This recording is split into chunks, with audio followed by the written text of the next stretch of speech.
Hey everybody, Chris here. So I'm gonna show you my Chernoplex layout.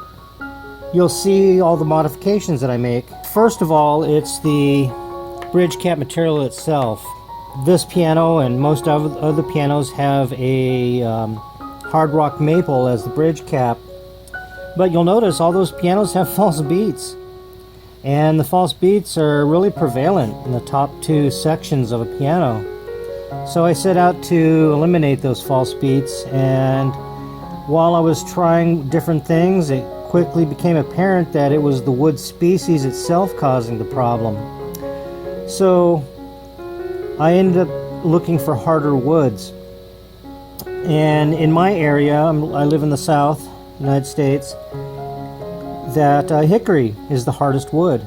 And it turns out that hickory is a beautiful wood to work with and use for bridge caps.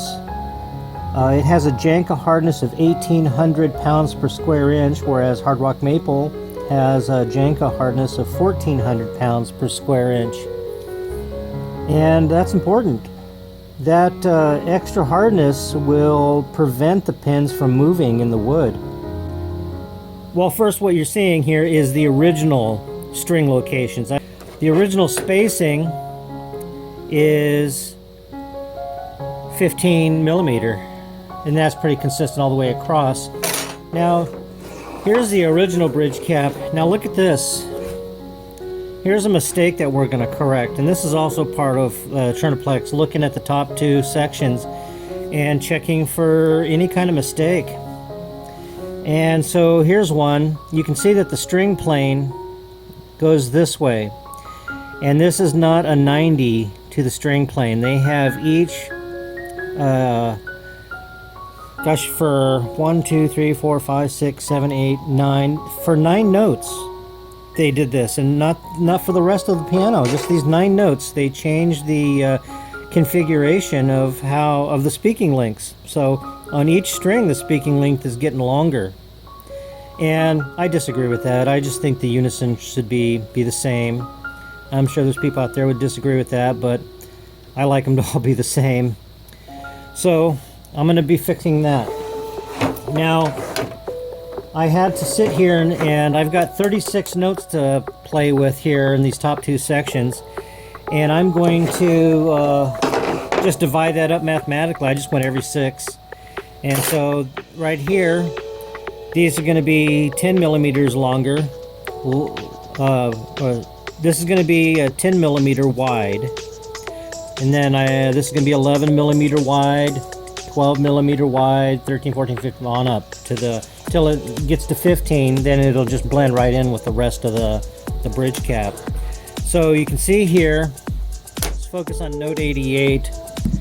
Note 88, the original length was right here, which is 51 millimeter. But I found for an 031 inch music wire that 53 works just fine. So I'm going to 53, which you can see that's 2 millimeters there.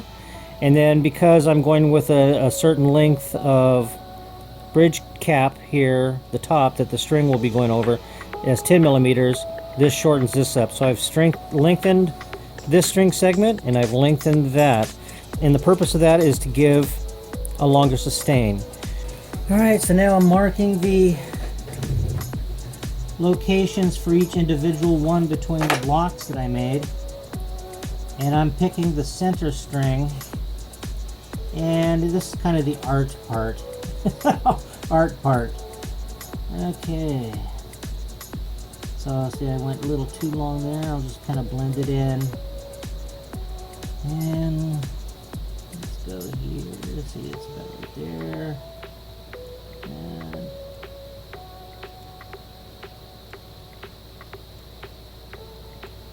kind of turned my hand into a marking tool.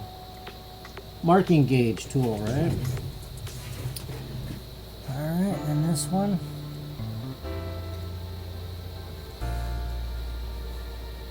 Yeah, that'll work out.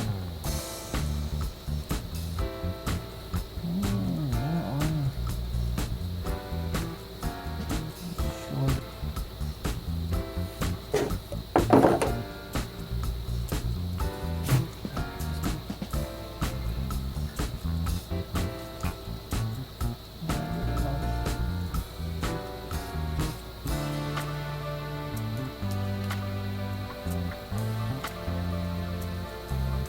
Alright, so there's my guidelines. Next is the punches.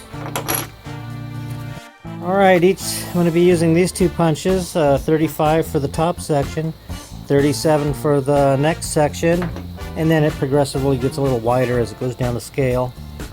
So I'm going to punch the new locations.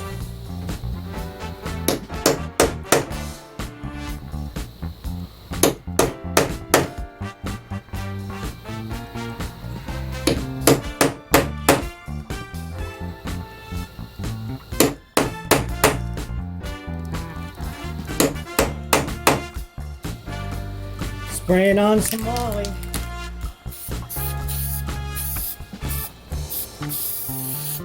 Alright, now we're drilling.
It's all notched.